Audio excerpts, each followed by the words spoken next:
तो एक असा मुवमेंट होता की अरे त्यांनी मला काहीतरी बोलायला पाहिजे, म्हणजे ऍटलिस्ट हॅप्पी व्हायला पाहिजे किंवा असं रागवायला पाहिजे असं काहीतरी. त्यांनी काहीच नाही बोलले. मग मी शांत झाले. थोड्या वेळानंतर पप्पांनी मला जवळ घेतलं, मला बोलले पर्सेंटेज कशासाठी महत्त्वाचे असतात, हायर एज्युकेशन काय असतं, अगदी शॉर्टमध्ये सगळ्या गोष्टी सांगितल्या. आणि हायर एज्युकेशनसाठी चांगल्या कॉलेजमध्ये ॲडमिशन घ्यायचं तर पर्सेंटेज वगैरे चांगलं असायला पाहिजे. या क्षेत्रात येण्यासाठी तुम्हाला सगळ्यात जास्त मार्गदर्शन कोणी दिलं? तसं पाहता ना, म्हणजे प्रत्येक टप्प्यामध्ये खूप जण भेटतात की नाही तू हे असं करायला पाहिजे, असं करायला पाहिजे. परंतु जो स्पार्क निर्माण केलेला होता किंवा जी मी मनामध्ये खूणगाठ बांधली की मला काहीतरी करायचं, ते फक्त वडिलांना दिलेलं वचन. ज्ञानासाठी एक व्यक्ती म्हणून जेव्हा आपण सर्च करायचो तेव्हा गुरुशिवाय पर्याय नव्हता. बरोबर. आणि त्या काळामध्ये मला त्या मॅडमचा इतका सपोर्ट मिळाला. त्यांनी फक्त मला अकॅडमिकशी रिलेटेड इन्फॉर्मेशन सांगणं नाही, तर त्याच्या व्यतिरिक्त बऱ्याचशा गोष्टी त्यांनी मला लाईफचे धडे ज्याला म्हणतो आपण ना, ते त्यांनी मला सांगितलं. एक युनिट टेस्ट झालेली आहे, टेस्टमध्ये चांगले मार्क्स मिळाले, ॲप्रिशिएट द स्टुडंट्स. मग टेक्स्ट टाइम तो विद्यार्थी चांगला मार्क्स घेईल ना, अजून चांगले मार्क्स घेईल. एखाद्याने एखादा प्रोग्राम चांगला केलेला आहे, तो रेग्युलर येतोय कॉलेजमध्ये, रेग्युलर येतोय, प्रॅक्टिकल्स रेग्युलर करतोय, त्या केसमध्ये ॲप्रिशिएट देअर प्रेझेन्स, त्याला ॲप्रिशिएट करा. ॲप्रिशिएट ही पहिली फेज झाली. सेकंड फेजमध्ये स्टुडंट्सना आपल्याला मोटिवेट करायचं आहे. मग मोटिवेट करत असताना जसं आम्ही टीचर्सना इन्सिस्ट करतो त्याच पद्धतीने आम्ही स्टुडंट्सना पण इन्सिस्ट करतो. आणि स्टुडंट्सना इन्सिस्ट करत असताना आम्ही त्यांना नवीन टेक्नॉलॉजी कशा लर्न करायच्या आणि त्या नवीन टेक्नॉलॉजी लर्न केल्यानंतर त्याच्यावर डिपेंड असलेल्या वेगवेगळे जे काही कॉम्पिटिशन्स असतात त्या कॉम्पिटिशन्समध्ये मुलांना पार्टिसिपेट करायला लागतो. शैक्षणिक क्षेत्रात तुम्हाला असा कुठला बदल पाहायला आवडेल? आता करिक्युलम वगैरे हा तर भाग झाला ज्याच्यावरती आपण खूप चांगल्या प्रकारे डिस्कशन केलं. पण मला असं एक वाटतं की तरुण मुलामुलींमध्ये सामाजिक बांधिलकी आणि कौटुंबिक बांधिलकी निर्माण व्हायला पाहिजे. बरोबर आहे. त्याला फार एक्सप्लेन करण्याची गरज नाही. तो वर्ड जरी तुम्ही सांगितला तरी मुलं ऑटोमॅटिकली समजून घेतात की अरे हा काय आहे सामाजिक बांधिलकी. खरं. आणि हे मात्र मुलांमध्ये आता यायला पाहिजे.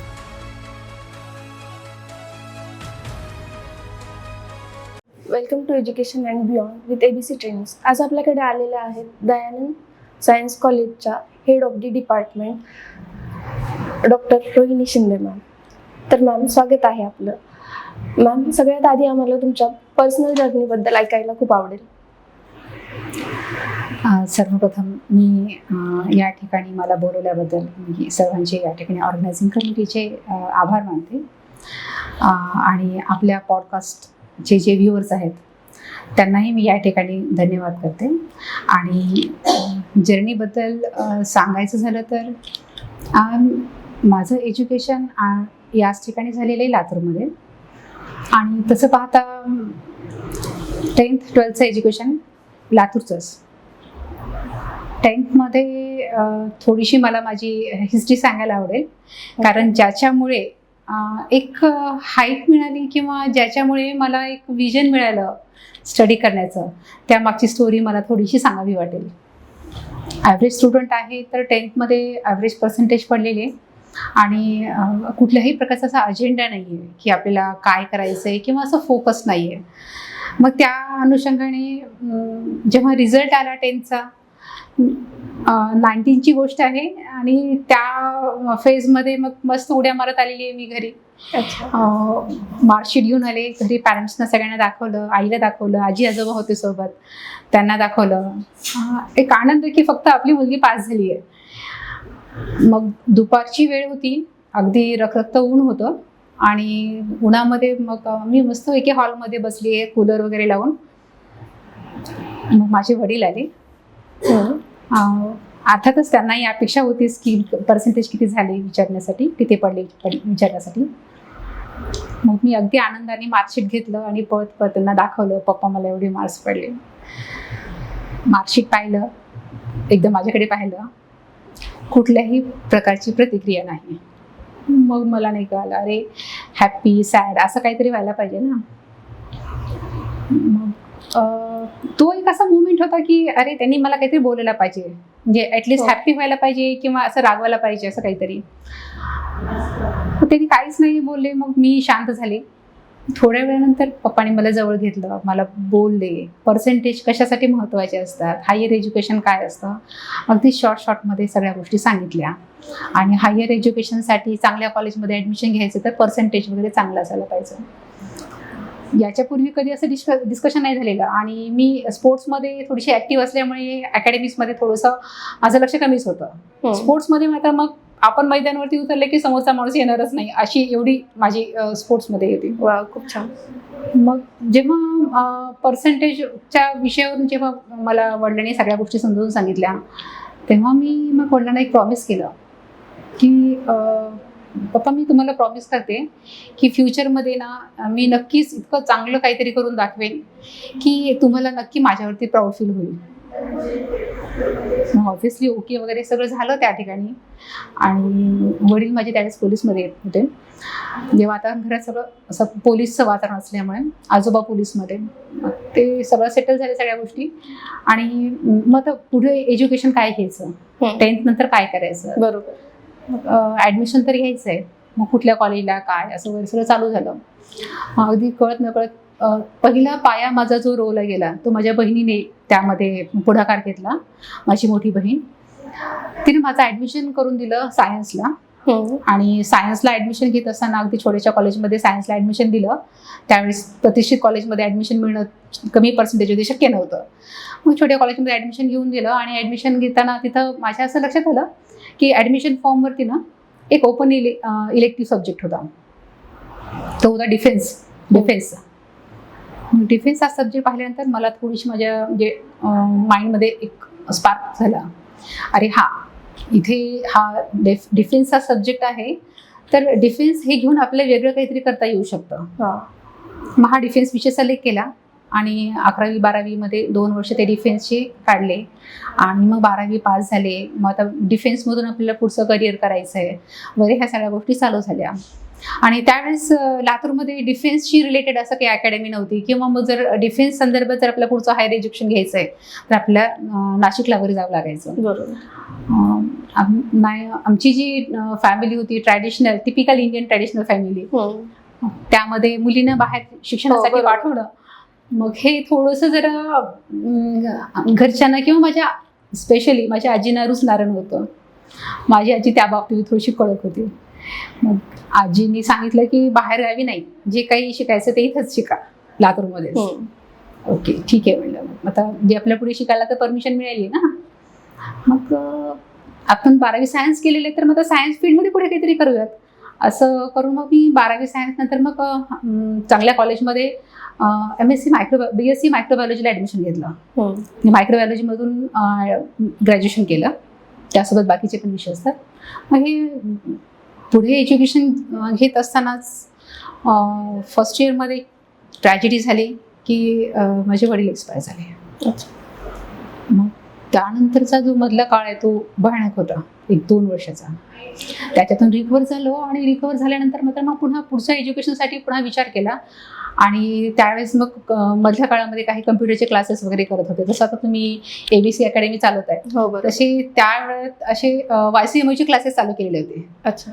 आणि मग अगदी बेसिक म्हणजे ना तुम्हाला सांगायला मला आवडेल की डॉस म्हणजे डिस्क ऑपरेटिंग सिस्टीम ज्याला म्हणतो आपण, ते शिकण्यासाठी, त्यातल्या कमांड शिकण्यासाठी, अगदी डेट अँड टाइम कमांड शिकण्यासाठी ना 8-8 दिवस लागायचे. 8-8 दिवस त्याची प्रॅक्टिस व्हायची. म्हणजे असं त्याला इतकं डेस्कमध्ये घेतलं जायचं. मग अशा YCMOच्या कोर्सेसला ॲडमिशन घेतलं. एक कम्प्युटरचं बॅकग्राऊंड माझं चालू झालं, म्हणजे बेसिक तिथून चालू झालं. अच्छा. आणि चालू झाल्यानंतर मग मधल्या काळामध्ये मग वडिलांची अशी बातमी झाली की ही दुर्घटना घडली. त्याच्यानंतर मग आता BSc करून पुढे काय करायचं. बरेच जणांनी सांगितले की अरे कम्प्युटर हा आता नवीन सब्जेक्ट आहे, त्यामध्ये काही होऊ शकतं, तर तू ऑलरेडी कम्प्युटरचे कोर्सेस केलेले आहेत, तर मग you should join the MSc computer science.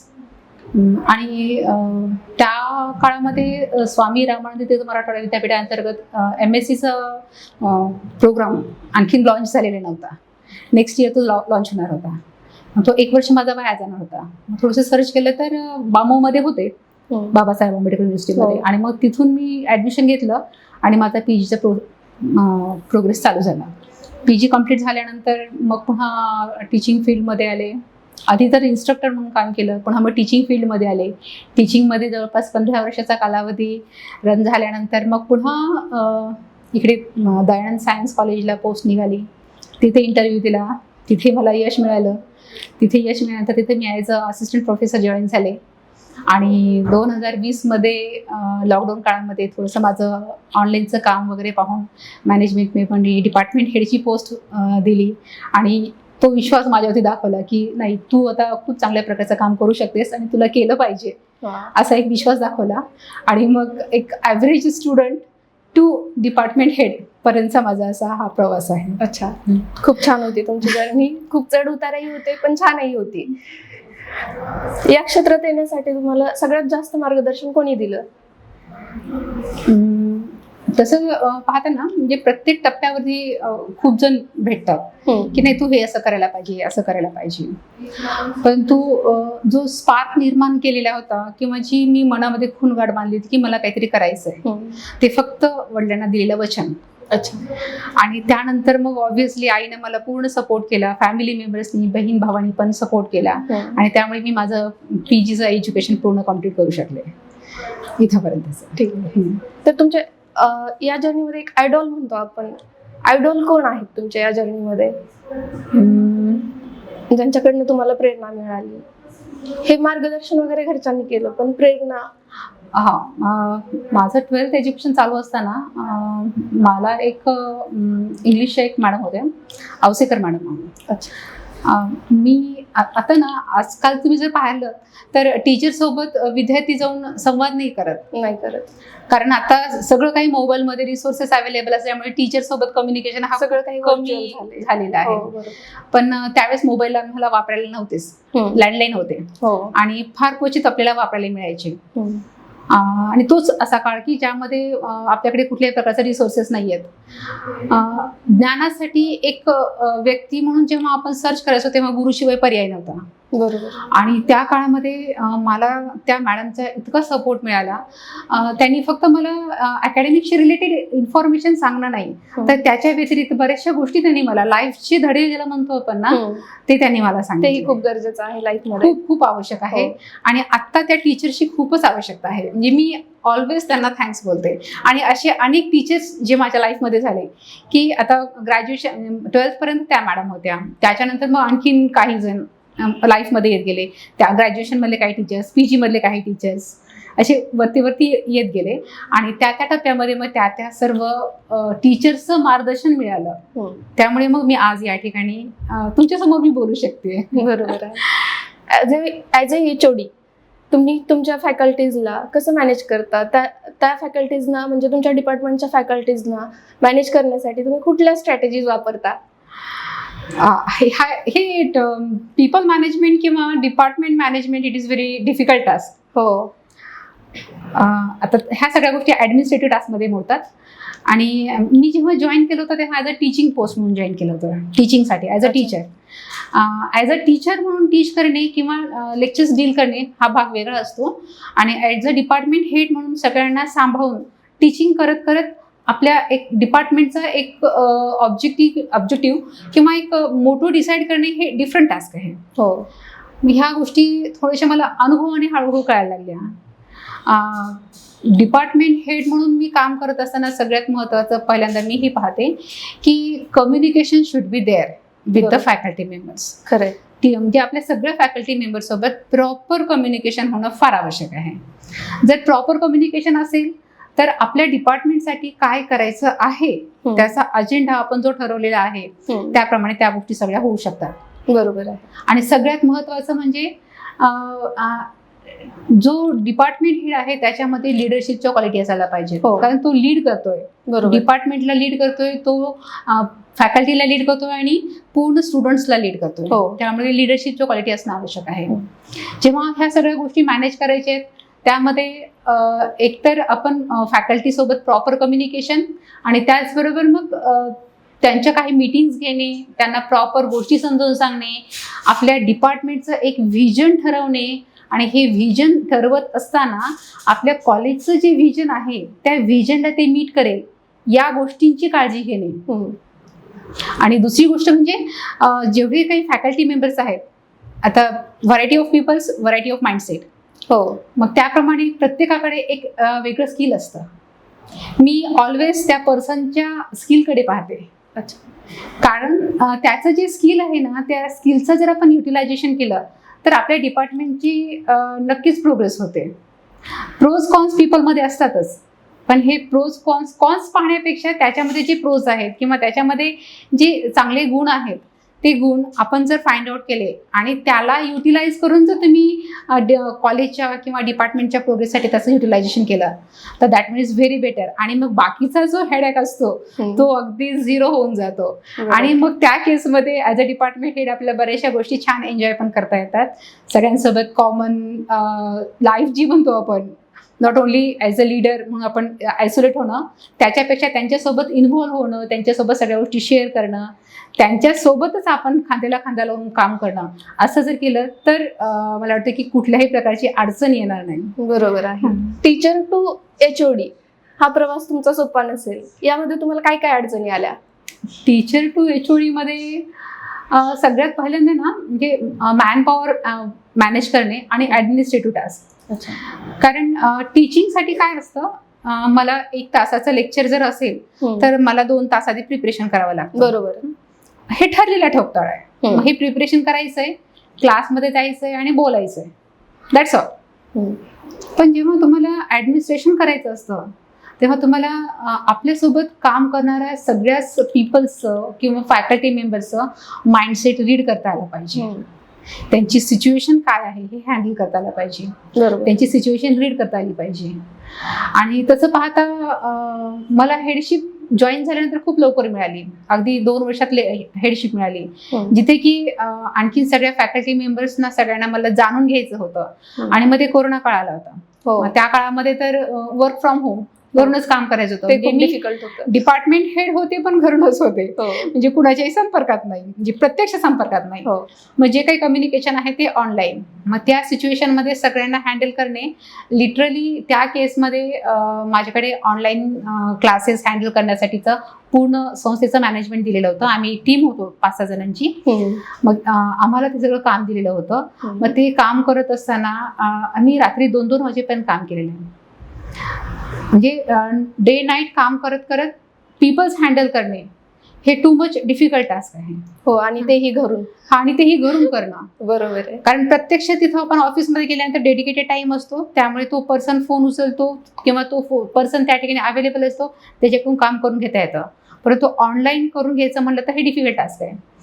परंतु त्या वेळात मध्ये काय झालं की मॅक्झिमम बरेच जणांचे काही मेडिकल इश्यू होते. त्यामुळे एक स्वाभाविकपणे ती जी अडचण आहे की अरे मेडिकल इश्यू खूप जणांचे आहेत, we have to understand it.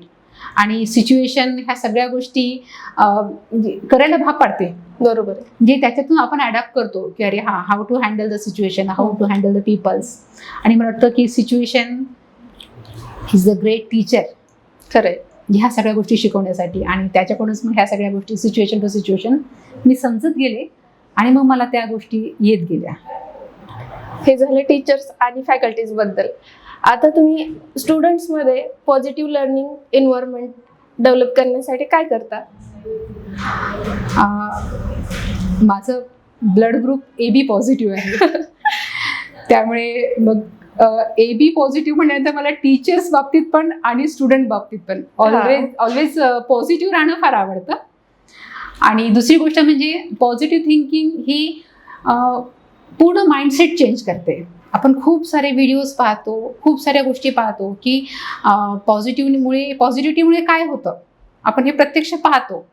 परंतु जेव्हा ते आपल्या स्वतःमध्ये इम्प्लिमेंट करायचे आहेत आणि त्या आपल्या फॅकल्टीसाठी आणि आपल्या स्टुडंटसाठी जेव्हा त्या इम्प्लिमेंट करायच्या आहेत ना, त्यावेळेस मात्र आपल्याला एफर्ट्स घ्यावे लागतात. बरोबर.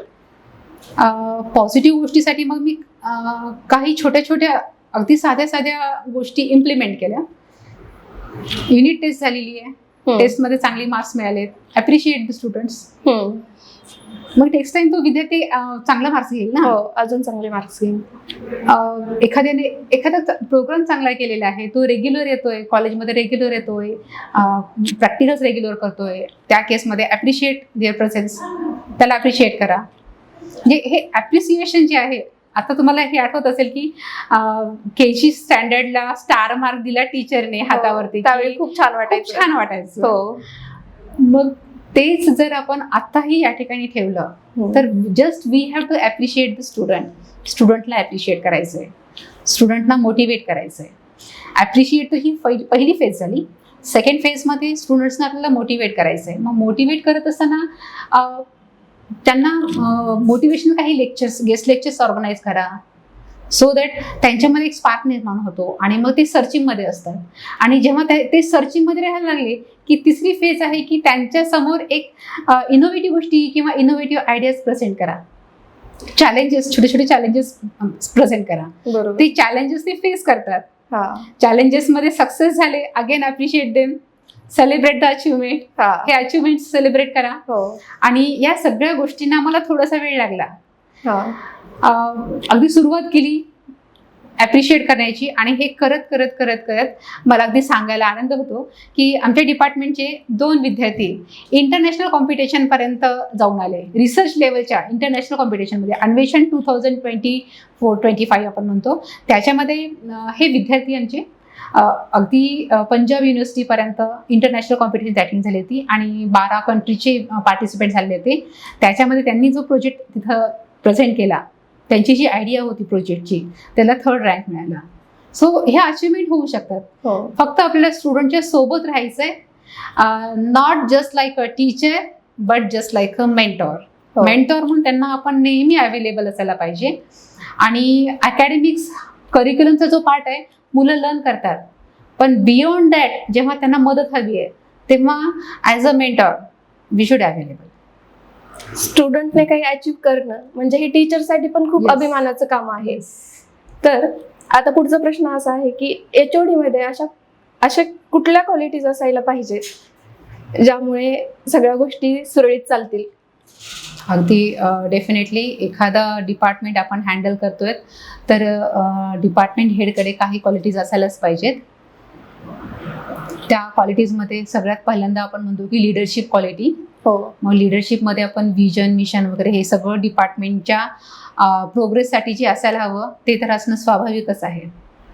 सेकंड थिंग, डिपार्टमेंट हेडकडे पेशन्स असायला हवेत.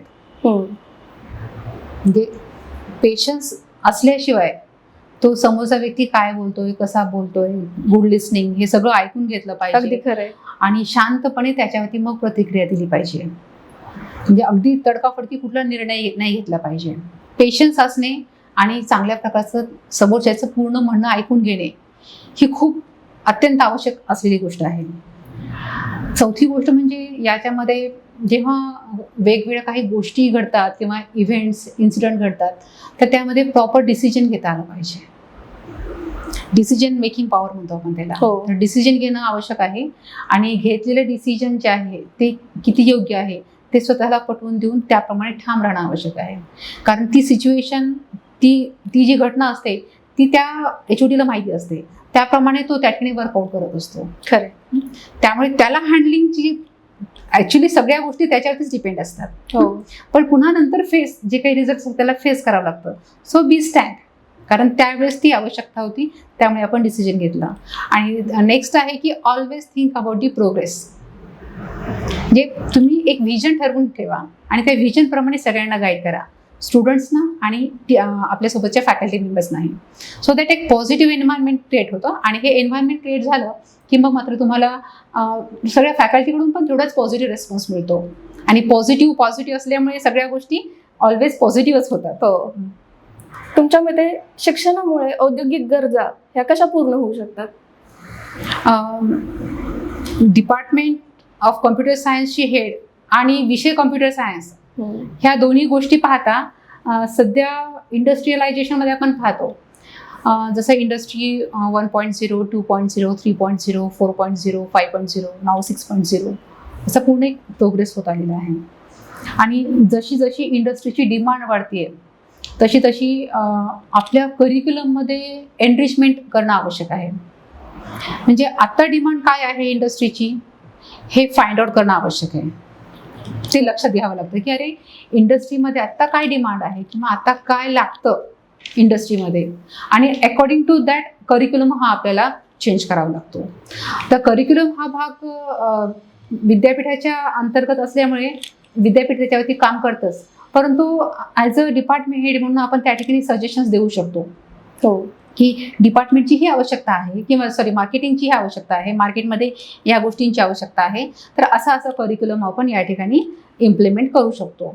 आणि जर समजा करिक्युलम आणि मार्केटची डिमांड डिफरंट असेल तर इन दॅट केस डिपार्टमेंटनी वेगवेगळ्या प्रकारचे वर्कशॉप्स, सेमिनार्स ऑर्गनाईज करावे लागतात. मला थोडंसं सांगायला आवडेल की ABC अंतर्गत आम्ही दरवर्षी काही वर्कशॉप्स ऑर्गनाईज करतो, हो काही सेमिनार्स ऑर्गनाईज करतो. हो मॅमने सांगितलं मला, आणि आणि खूप जुनं नातं आहे. हा, त्यामुळे मग असा जो एक थोडासा ॲडव्हान्समेंटचा भाग असतो हो. तेव्हा अशी रिसोर्सेस आपल्याला अवेलेबल असतात. So we have to promote this type of seminars and workshops. एज्युकेशनमध्ये टेक्नॉलॉजीचं काय रोल असेल तुमच्या मते? एज्युकेशनमध्ये technology plays vital role in every field. Yes, not only in the education, in the industry, in the medical field, in the accounts, in the economy. प्रत्येक फील्डमध्ये टेक्नॉलॉजीचा आता खूप चांगल्या प्रकारे वापर केला जातोय. But when we consider about the only education, जेव्हा आपण फक्त एज्युकेशनचा विचार करतोय तर त्याचं बेस्ट एक्झाम्पल जे आहे ते आपण कोरोना काळामध्ये पाहिलेले आहे. ज्या काळामध्ये विद्यार्थ्यांना किंवा टीचर्सनाही बाहेर पडणं शक्य नव्हतं, त्या काळामध्ये ह्या टेक्नॉलॉजीने घरपोच शिक्षणाची सेवा दिलेली आहे. बरोबर आहे. म्हणजे विदाऊट टेक्नॉलॉजी तो 1.5-2 वर्षाचा कालावधी शक्य नव्हतं. खरंय. कारण त्या काळामध्ये विद्यार्थ्यांना टीच करणंही तेवढंच आवश्यक होतं, कारण तो 2 वर्षाचा कालावधी जर विद्यार्थी आणि टीचर्स संपर्कात नसते तर खूप मोठा लॉस झाला असता. हो, आणि तो भरून काढता आला नसता. नसता काढता. एक आपण लक्षात घेऊ शकतो, 10th पासून पुढची जी स्टुडंट्स आहेत ऍटलिस्ट त्यांना एक बेसिक बॅकग्राऊंड तयार झालेलं होतं. But what about the students from the 1st to 5th? त्या विद्यार्थ्यांचा जर थोडासा विचार केला तर त्या काळामध्ये विद्यार्थी पूर्ण ब्लँक झाले होते. हो, मग या काळामध्ये टेक्नॉलॉजीने ऑनलाईन लेक्चर्स घेण्याची परवानगी दिली. त्याच्या थ्रू तुम्ही सगळ्या गोष्टी त्यांना शिकवलात. भले तो विद्यार्थी घरी असून झोपून का असेना, हो. पण तो ते लेक्चर अटेंड करत होता. येस मॅम, नो मॅम असं काहीतरी बोलत होता. हो. म्हणजे तो टीचरच्या संपर्कात होता, म्हणजे ते ऍक्टिव्ह राहत होते. तो ऍक्टिव्ह राहत होता. हो, आणि लेक्चर्समध्ये किंवा आज नवीन काय शिकायचंय, काय शिकवायचंय, टीचर्स ही ऑलरेडी स्वतःला इंग्लिश ठेवत होते. म्हणजे एक रुटीन लाईफ जगण्याचा पूर्ण प्रयत्न केला गेला only due to the technology. So that is the great role played by the technology. आणि त्यानंतर मग तुम्ही पाहता मेडिकल फील्डमध्ये आहेत किंवा मग आता टीचिंग फील्डमध्ये वेगवेगळे व्हिडिओ लेक्चर्स असतील किंवा वेगवेगळे रिसोर्सेस तयार करणं असेल किंवा ॲनिमेशन असेल किंवा अशा कुठल्याही प्रकारचे रिसोर्सेस डेव्हलप करणं असेल, without the technology we can't do it. Yes ma'am. तुमचं डिपार्टमेंट इंडस्ट्रीच्या लेटेस्ट ट्रेंड्स सोबत स्वतःला कसं अपडेट करतं? हा खूप चांगला प्रश्न आहे आणि यासाठी आम्ही पूर्णतः रेडी आहे. म्हणजे आमच्या डिपार्टमेंटमध्ये आम्ही 4 पिलर्सवरती किंवा 4 डोमेनवरती काम करतो. एक आहे इन्फ्रास्ट्रक्चर, सेकंड आहे अबाउट द फॅकल्टी, थर्ड आहे अबाउट द स्टुडंट आणि फोर्थ आहे about the non teaching staff. या 4 प्लॅटफॉर्मवरती आम्ही एकाच वेळेस काम करतो वेगवेगळ्या ड्युरेशनमध्ये. सगळ्यात महत्त्वाचं म्हणजे अबाउट द इन्फ्रास्ट्रक्चर. जेव्हा आपण इन्फ्रास्ट्रक्चरचा विचार करतो तेव्हा ऑलवेज लक्षात घ्यायला पाहिजे की फर्स्ट पिलर जो आहे त्यामध्ये आम्ही आमचं इन्फ्रास्ट्रक्चर जे आहे ते अपडेट ठेवतो. हे ठेवण्यामागचं कारण असं की विद्यार्थ्यांना आता नवीन नॅशनल एज्युकेशन पॉलिसी अंतर्गत नवीन सॉफ्टवेअरचा स्टडी करायचा असतो. वेगवेगळे नवीन सॉफ्टवेअर्स त्यांना स्टडी करण्यासाठी जो इन्फ्रास्ट्रक्चर लागतो तो सुद्धा अपडेटेड असायला हवा. त्यामुळे मात्र आमचं पूर्ण इन्फ्रास्ट्रक्चर हे अपडेटेड असतं. सेकंड जो पिलर आहे तो अबाउट द टीचिंग स्टाफ यांना आम्ही ऑलवेज एन्फोर्स करतो, इन्सिस्ट करतो की त्यांनी नवीन टेक्नॉलॉजी लर्न कराव्यात. समर व्हॅकेशन्समध्ये किंवा दिवाळी व्हॅकेशन्समध्ये ऑलवेज त्यांना आम्ही इन्सिस्ट करतो की नवीन टेक्नॉलॉजी तुम्ही लर्न करा तेव्हा एक हेल्दी डिस्कशन ठेवण्याचा आम्ही नेहमी एन्व्हायरमेंटमध्ये क्रिएट करतो. या हेल्दी डिस्कशनमुळे होतं काय की नवीन ज्या टेक्नॉलॉजी यायला लागल्या त्या टेक्नॉलॉजीचं डिस्कशन अगदी फावल्या वेळामध्ये 5 मिनिटासाठी 10 मिनिटासाठी किंवा एकत्र जमलोय तर लंच ब्रेकमध्ये तर त्यावेळेमध्ये होतं. सो अशा प्रकारे एक हेल्दी एन्व्हायरमेंट क्रिएट नवीन गोष्टी आम्ही लर्न करत असतो. खरं. आणि तिसरी गोष्ट आहे अबाउट द स्टुडंट. जसं आम्ही टीचर्सना इन्सिस्ट करतो त्याच पद्धतीने आम्ही स्टुडंट्सना पण इन्सिस्ट करतो. आणि स्टुडंट्सना इन्सिस्ट करत असताना आम्ही त्यांना नवीन टेक्नॉलॉजी कशा लर्न करायच्या आणि त्या नवीन टेक्नॉलॉजी लर्न केल्यानंतर त्याच्यावर डिपेंड असलेल्या वेगवेगळे जे काही कॉम्पिटिशन्स असतात त्या कॉम्पिटिशन्समध्ये मुलांना पार्टिसिपेट करायला लावतो. आणि फायनल जो आहे that about the non teaching staff. प्रत्येक वर्षी आम्ही नॉन टीचिंग स्टाफसाठी डिजिटल लिटरसीचा एक प्रोग्राम कंडक्ट करतो. हा डिजिटल लिटरसीचा प्रोग्राममुळे होतं काय की नवीन जर काही नॉन टीचिंग स्टाफ अपॉइंट झालेला असेल तर त्यांना कम्प्युटरचं अगदी बेसिक नॉलेज यायला पाहिजे. आणि ऑलरेडी जे काही वर्षांपासून काम करतायत तर त्यांना ॲडव्हान्स टेक्नॉलॉजी त्यामधली काय असते हे कळायला पाहिजे.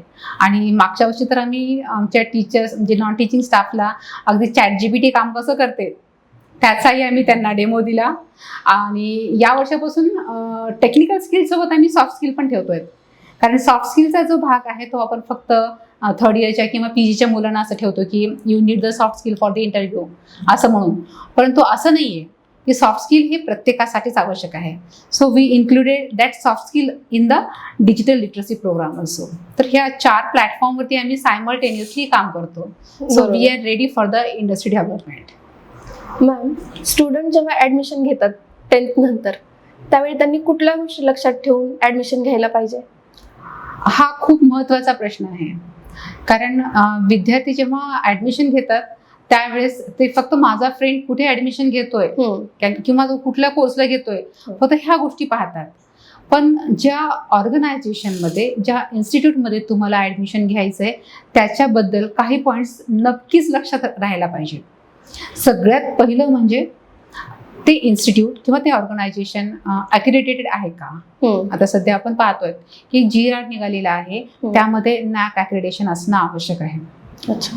कारण NAACमध्ये जेवढे काही प्रोटोकॉल्स दिलेले आहेत ते जर कम्प्लीट होत असेल तर खरंच ती संस्था किंवा ते ऑर्गनायझेशन विद्यार्थ्यांच्या चांगल्यासाठी काम करतं किंवा विद्यार्थ्यांसाठी वेगवेगळ्या प्रकारचे प्रोग्राम ऑर्गनाईज करतं हे त्याच्यातून. NAACच्या प्रोटोकॉल्स बद्दल तुम्ही आम्हाला काही सांगू शकता का? NAACमध्ये बरेचसे प्रोटोकॉल्स आहेत. जवळपास 7 क्रायटेरिया आहेत. तरी बेसिक 7 क्रायटेरियामध्ये मुलांसाठी महत्त्वाचं आहे टीचिंग लर्निंग प्रोसेस. अच्छा. टीचिंग लर्निंग प्रोसेसमध्ये कुठल्या प्रकारचे तुम्ही टूल्स वापरता, काय साहित्य वापरता टीचिंगसाठी, मुलांसाठी काय केलं जातं, कुठल्या प्रकारचे प्रोग्राम्स ऑर्गनाईज केले जातात. करिक्युलम हा भाग तर विद्यापीठाने ऑर्गनाईज करून दिलेला आहेच आहे. पण त्याच्या व्यतिरिक्त को करिक्युलर ॲक्टिव्हिटीज कुठल्या घेतल्या जातात याच्यावरती मुलांचा फोकस आणून दिला जातो. त्याचबरोबर रिसर्चमध्ये मुलांच्या पार्टिसिपेशन आहे का त्यांना तिथं फोकस करून दिला जातो. आणि अशा बऱ्याचशा गोष्टी त्याच्यामध्ये इन्क्लूड केलेल्या असतात.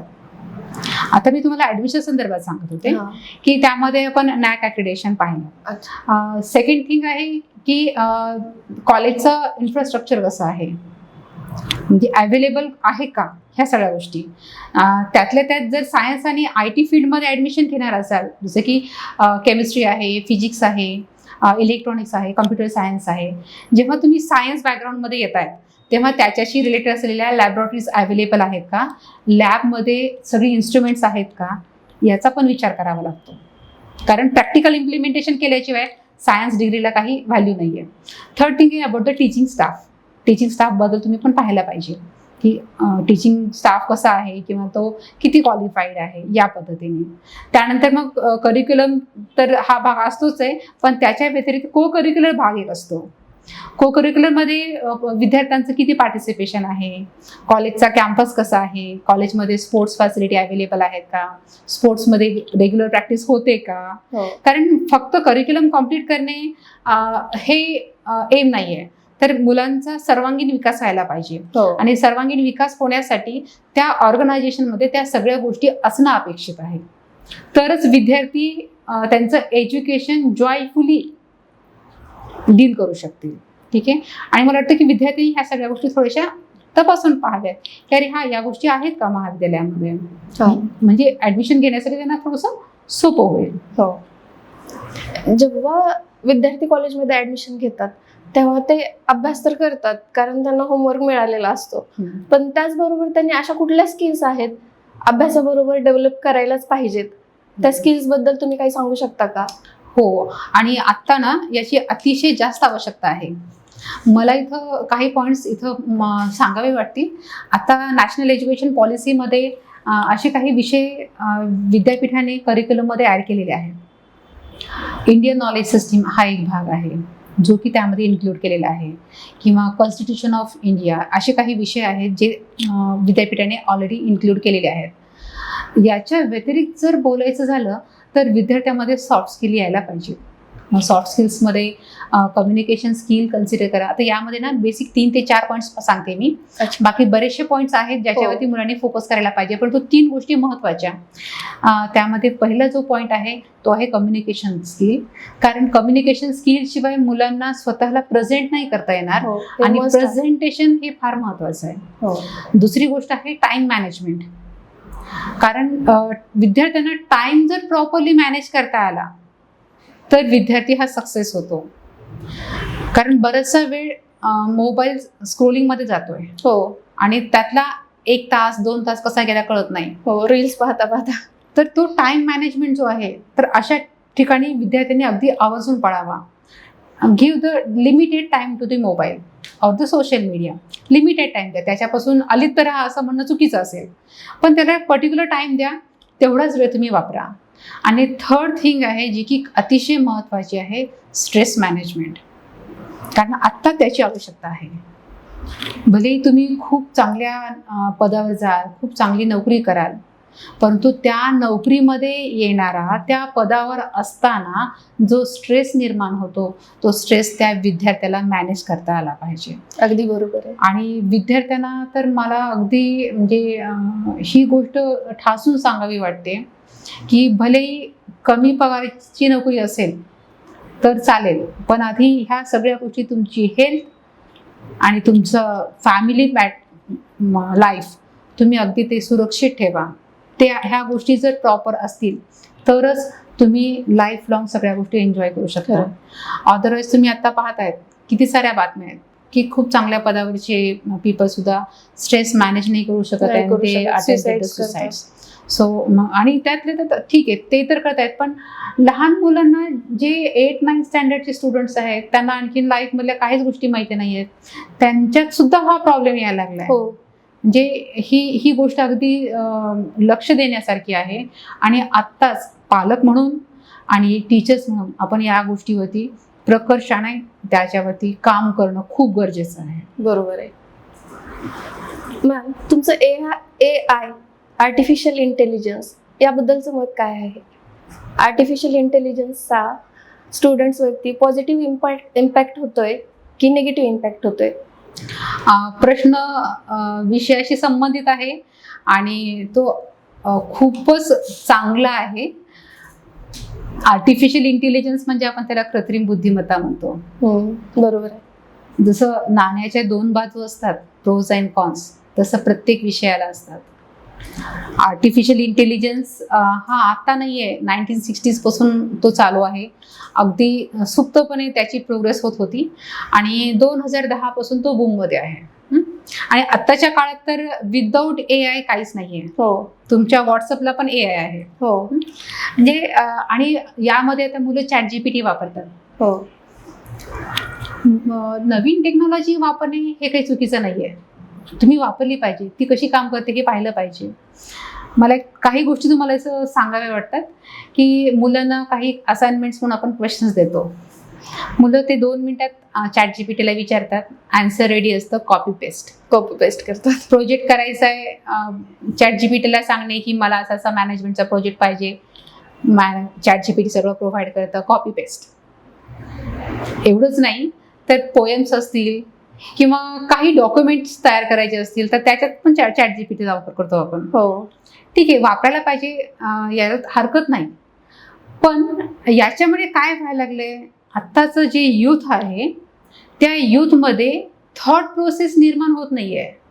आणि थॉट प्रोसेस म्हणजे काय की एखादी नवीन गोष्ट, नवीन घटना घडतीये तर त्याच्यावरती विचार करणे याच्यासाठी आपला मेंदू काम करायचं बंद करतोय.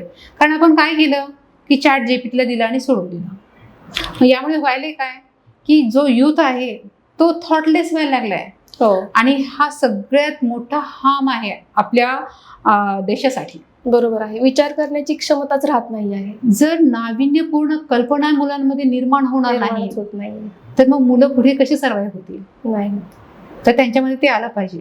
अगदी खरं आहे. यूज करा, AI यूज करा, त्याचा वापर लिमिटेड ठेवा, परंतु स्वतः तुम्ही काहीतरी प्रोडक्टिव्ह करण्याचा प्रयत्न करा. आणि विद्यार्थ्यांनी हे अगदी ठासून लक्षात घेतलंच पाहिजे की AIचा वापर लिमिटेड आणि self involvement in the particular subject हे असणं आवश्यक आहे. बरोबर आहे. तर हाच सल्ला असेल तुमचा मुलांसाठी नक्की. AI बद्दलचा. ठीक आहे मॅम. तर आता आपला शेवटचा राऊंड आहे ज्यामध्ये आपण रॅपिड फायर राऊंड घेणार आहे. त्यात तुम्हाला काही क्वेश्चन विचारेल, त्याचे तुम्ही थोडक्यात उत्तरे द्या. जर तुम्ही HOD नसता तर तुम्ही काय असता? मी अगदी स्टार्टिंगला सांगितलं होतं की डिफेन्स माझं एक स्वप्न होतं. मी जर इथं नसते तर निश्चित तिथेच असते डिफेन्समध्ये. कारण देशभक्ती आणि देशासाठी काम करणं ही सगळ्यात मोठी गोष्ट आहे. आता जे माझ्याकडे क्षेत्र आहे टीचिंगचं, त्यात पण मी सॅटिस्फाईड आहे. अगदी थोडक्यात सांगते, कारण देशासाठी कार्य करायला मी एकटी गेले असते. हो. परंतु आज मला शिक्षण क्षेत्रामुळे ही एक संधी मिळाली आहे की माझ्याकडे जो युथ येतोय किंवा जो तरुण वर्ग येतोय त्यांना सगळ्यांना मी देशप्रेम शिकवू शकते आणि त्याचबरोबर चांगली काम करण्यासाठी त्यांना उद्युक्त करू शकते. खरं आहे मॅम. शैक्षणिक क्षेत्रात तुम्हाला असा कुठला बदल पाहायला आवडेल? आता करिक्युलम वगैरे हा तर भाग झाला ज्याच्यावरती आपण खूप चांगल्या प्रकारे डिस्कशन केलं. पण मला असं एक वाटतं की तरुणांमध्ये, तरुण मुलामुलींमध्ये सामाजिक बांधिलकी आणि कौटुंबिक बांधिलकी निर्माण व्हायला पाहिजे. बरोबर आहे. त्याला फार एक्सप्लेन करण्याची गरज नाही. तो वर्ड जरी तुम्ही सांगितला तरी मुलं ऑटोमॅटिकली समजून घेतात की अरे हा काय आहे सामाजिक बांधिलकी. खरं. आणि हे मात्र मुलांमध्ये आता यायला पाहिजे. बरोबर आहे. कारण मोबाईलमुळे या सगळ्या विसर गोष्टी पडायला खूप लागल्या. कमी झाल्यात. विसर पडायला लागला तर ते मात्र मुलांमध्ये यायला पाहिजे. असा एखादा मूवी किंवा बुक जे तुम्हाला इन्स्पायर करतो? मूवी तर मी तशा खूप कमी पाहते. बुक अग्निपंख वाचलेला आहे डॉक्टर APJ अब्दुल कलामचा, जो मला ऑलवेज इन्स्पायर करतो. अच्छा. कुठल्याही स्टुडंटमध्ये अशा कुठल्या क्वालिटीज असायला पाहिजे ज्या की त्यांना करिअरमध्ये पुढे चालून फायद्याच्या ठरतील? मी फक्त एकाच शब्दात उत्तर देईन त्याचं, समर्पक. समर्पण हे फार महत्वाचं आहे. डेडिकेशन म्हणतो आपण त्याला. आणि समर्पण म्हणजे शिक्षणाप्रती, शिक्षकांप्रती, कुठलंही तुम्ही जॉब करतायत त्या जॉबच्या प्रती, देशाप्रती समर्पण भावना असेल तर ते काम नक्कीच चांगल्या सदसद विवेक बुद्धीने पूर्ण होते. अशी एखादी व्यक्ती ज्या व्यक्तीसोबत तुम्हाला लंच करायला आवडेल, ती व्यक्ती अस्तित्वात आहे किंवा नाही? Obviously APJ Abdul Kalam sir. Yes. Ma'am, तुमचा आणि ABCचा हे खूप जुनं नातं आहे, तर तुमचं ABC बद्दलचं मत काय आहे हे आम्हाला ऐकायला खूप आवडेल. ABC फक्त ही एक अकॅडमी नाही आहे, फक्त एज्युकेशन देत नाही आहे, तर चांगल्या प्रकारचे नागरिक डेव्हलप करण्याचं काम करते. मी अविनाश सरांचे 2-3 लेक्चर्स पण अटेंड केलेली आहेत आणि त्यांच्यामध्ये जो स्पार्क आहे तो स्पार्क मी ऑलवेज पाहते. मॅम, मुलांना उद्योजक बनवण्यासाठी इन्स्टिट्यूशनचा काय रोल असला पाहिजे? हा क्वेश्चन फार महत्त्वाचा आहे आणि सध्या याच्यावरती खूप चांगल्या प्रकारे चर्चा होणं पण आवश्यक आहे. कारण लर्निंगचा जो मेन ऑब्जेक्टिव्ह आहे तो हाच असतो की मुलांना उद्योजक बनवणे असेल किंवा मुलांना जॉब रेडी करणे असेल. तर जेव्हा आपण उद्योजक विचार करतोय तर फर्स्ट ऑफ ऑल मुलांमधून आयडिया आपल्याला फाइंड आउट करावे लागतात. आणि जेव्हा आपल्याला आयडिया फाइंड आउट करायचे आहेत तर त्याच्यासाठी इन्स्टिट्यूशन्सने काही वेगवेगळ्या प्रकारच्या कॉम्पिटिशन्स ऑर्गनाईज कराव्यात, जसं की हॅकेथॉन आहे किंवा आयडियाथॉन आहे. आणि त्या कॉम्पिटिशन्समधून विद्यार्थ्यांच्या आयडिया फाइंड आउट कराव्यात. मग त्या आयडिया फाइंड आउट केल्यानंतर डिफरंट इंडस्ट्रीसोबत कोलॅबरेट करून त्यांना त्याच्याशी रिलेटेड असलेल्या काही आयडिया त्या इन्स्टिट्यूटमध्ये इम्प्लिमेंट करायला सांगणे, हे पण फार महत्त्वाचं आहे. कारण मुलांच्या आयडिया खूप खूप छोट्या छोट्या असतात पण खूप महत्त्वाचे असतात. बरोबर. तिसरी गोष्ट म्हणजे मुलांकडे आयडिया आहे, मुलं कॉम्पिटिशनमध्ये येतात, ते त्या ठिकाणी पुढे जातात पण सगळ्यात महत्त्वाचा भाग आहे फंडिंग. सीड फंडिंग म्हणतो आपण त्याला.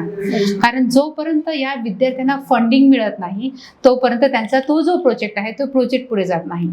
आणि याच्यासाठी मात्र वेगवेगळ्या इन्स्टिट्यूशन्सनी एकमेकांसोबत किंवा इंडस्ट्रीजसोबत कोलॅबरेशन करणं आवश्यक आहे. आता लातूरमध्ये औद्योगिक क्षेत्र आहे, आपलं MIDCचा एरिया आहे, तिथे खूप साऱ्या कंपनी आहेत. त्यांचं आणि वेगवेगळ्या ज्या आस्थापना आहेत, महाविद्यालय आहेत, यांचं कोलॅबरेशन व्हायला पाहिजे.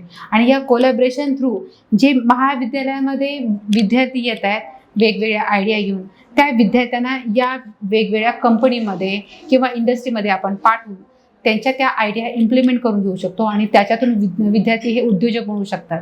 अगदी हे छोट्या स्टेप्स आहेत. जोपर्यंत मुलांना ते फंडिंग मिळत नाही तोपर्यंत मुलांचे त्या आयडिया प्रॉपर इम्प्लिमेंट होत नाहीत. त्यामुळे प्रत्येक एज्युकेशन इन्स्टिट्यूशनने हे करायला पाहिजे. एकतर कॉम्पिटिशन्स ऑर्गनाईज करणे, मुलांना मेंटर किंवा गाईड ॲलोकेट करणे. तिसरं आहे आयडियाज ज्या आलेल्या आहेत त्या मोठ्या इंडस्ट्रीपर्यंत पोहोचवणे, सीड किंवा फंडिंग त्यांच्यासाठी अवेलेबल करणे आणि मुलांना प्रॉपर गायडन्स.